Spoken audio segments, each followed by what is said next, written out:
Today I want to talk to you about a popular new term that has swept the Sephora aisles. Clean beauty. I want to talk to you about clean beauty. So what is clean beauty? Is it worth all the extra cash? Let's discuss in today's video. I have lots to say on this subject, so stay tuned.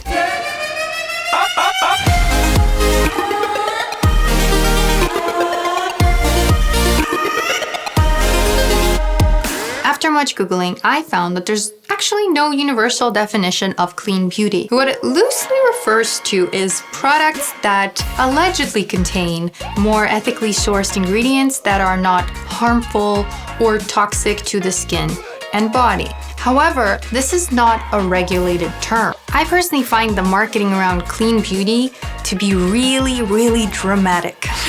It insinuates that, of course, if you're choosing to buy clean beauty, then you're rejecting what? The opposite, dirty beauty, right? So it insinuates that everything else that isn't clean is dirty or less safe somehow. Clean beauty relies largely on finding a villain or a toxin, right? And then blaming all your problems, or at least your skin problems, but usually other problems too, but blaming most of your problems onto that one toxin. And the idea is that if you eliminate that toxin, your problem will disappear. Is this true though? Not in my experience. I've worked with so many people who fell for this whole clean beauty idea, especially at Sephora, where their skin was getting worse and worse and worse the longer they used the so-called clean beauty. Wouldn't it result in amazing skin? Well, the truth is that most clean beauty products contain lots and lots of irritating ingredients, such as essential oils. That's a big one, because the whole idea of clean beauty often also piggybacks off the idea of natural is better. But from my experience and years of research onto the subject of skincare, I found that natural is in fact more irritating. Natural, in fact, will cause things like contact dermatitis and lots of clogging. Natural is not better. Clean beauty relies heavily on the vilification of science and scientists, making it sound as though lab-made ingredients are somehow more dangerous than things you would find out in the forest. But also making scientists sound like they're evil geniuses just trying to come up with ways to give us cancer. This is a gross misrepresentation of scientists as a whole, but also of cancer. You don't just get cancer by using the wrong deodorant, okay? And you don't get acne because of toxins that you absorb through makeup or products on your skin either. So this twisting of facts makes it sound like the world is this dangerous place that you have to really navigate and distrust basically anyone except clean beauty companies? How have they earned your trust? The marketing department especially plays a huge role in the whole clean beauty industry, because the only reason the clean beauty industry exists is because many consumers fear toxins and certain ingredients like parabens and sulfates, right? Even though parabens are naturally found in blueberries and you eat more parabens in a blueberry than you would ever get from using like a cream. Parabens were vilified, and now instead of products being well formulated with a good preservative that has decades of research behind it like parabens, now they're using lesser researched forms that are causing quite a bit of irritation on the surface of the skin. So this whole fear around chemicals or certain chemicals causing cancer has only ruined our formulations. Ruined formulations, making products even more sensitizing. So that is my beef with clean beauty, is that it's created this fear. It's created a niche now to sell to people who are afraid. And then it's ruined other products that, used to be well formulated. And now they're not, because of this totally irrational fear of, say, something like parabens. We don't need to be afraid as consumers. We just need to do our research. Now let's briefly touch on sustainability, since clean beauty, right, they allege that products that have that label are more ethically sourced and more sustainable. Well, essential oils. Most essential oils are extremely flammable, particularly tea tree, clove, frankincense, eucalyptus, lavender, lemon, and peppermint, requiring extra precautions when disposing of them or cleaning up a spill. Flammable oils are considered household hazardous waste in small quantities, and the containers holding those items cannot be recycled unless the oil is washed from the container. Some cities require that containers of flammable liquids be thrown in the trash rather than recycled, as even trace amounts of flammable liquid can pose a danger to recycling plant workers. So that's just a little bit on the sustainability and how, ethical essential oils are.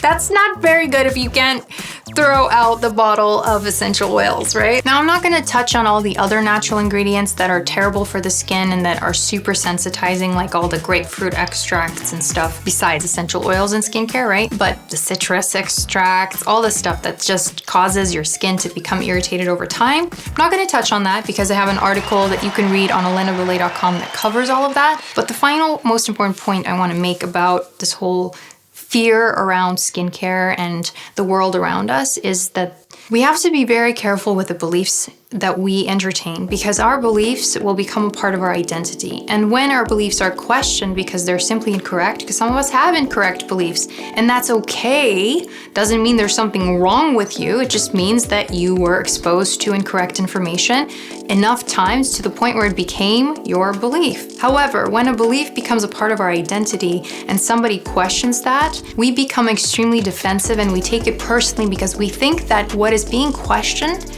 is our identity, not our belief, our identity. So we end up taking it personally and we end up being extra defensive and even extra aggressive in defending our usually incorrect belief. The world in which we live in gets to be as safe or as unsafe as you decide it is for you.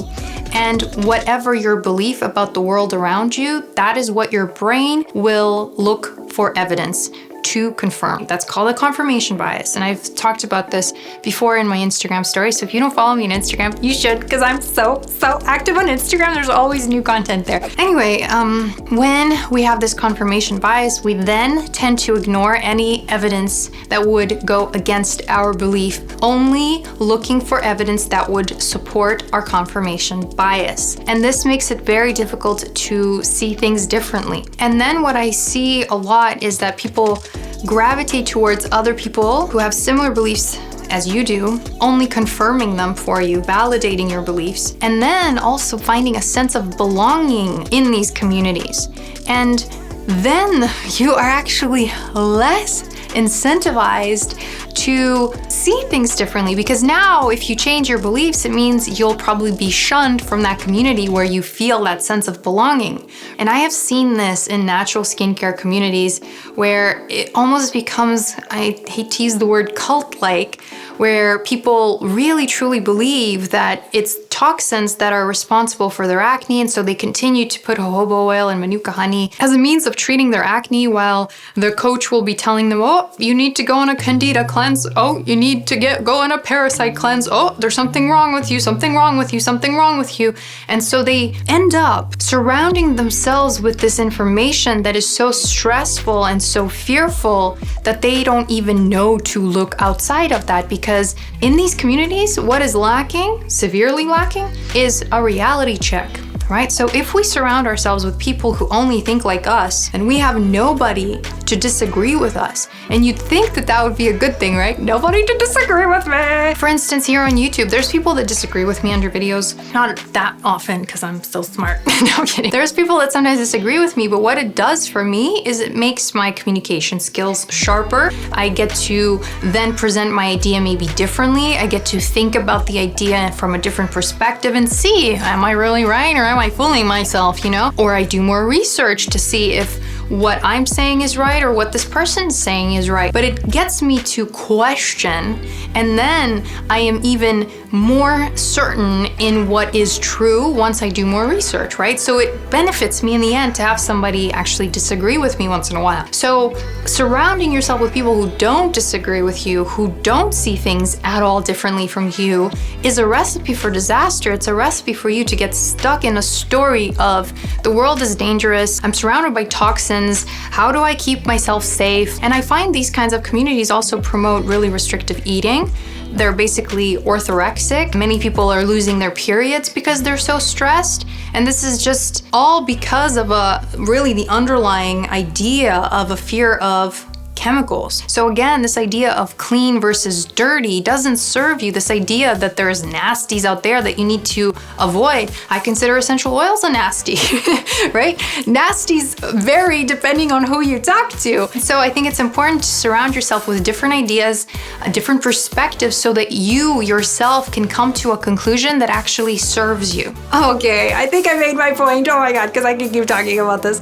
I hope you enjoyed this perspective, because all that it is a perspective, right? And let me know in the comments below if you agree or you disagree about this whole clean beauty thing. Like, I've seen clean beauty cleansers that have nothing in them to actually cleanse the face. I believe Eminence Organics would be one example of just terribly formulated products. It really grinds my gears that people are paying so much money for these products and not getting anything close to the results that they're expecting, and then blaming themselves, like my diet, my hormones, what's wrong with me, right? For that which these so-called products, so-called skincare products, right, created. I hope this gets you to stop spending your money in the wrong places, and maybe this video will help you to become a little more open-minded and do a little more research with respect to chemicals and good chemicals. Anyway, I hope this video was useful. If you liked it, give it a thumbs up and comment down below. Again, I want to hear your opinions on these things. Have you fallen for the clean beauty myth? Have you bought a bunch of stuff at the clean beauty section in Sephora?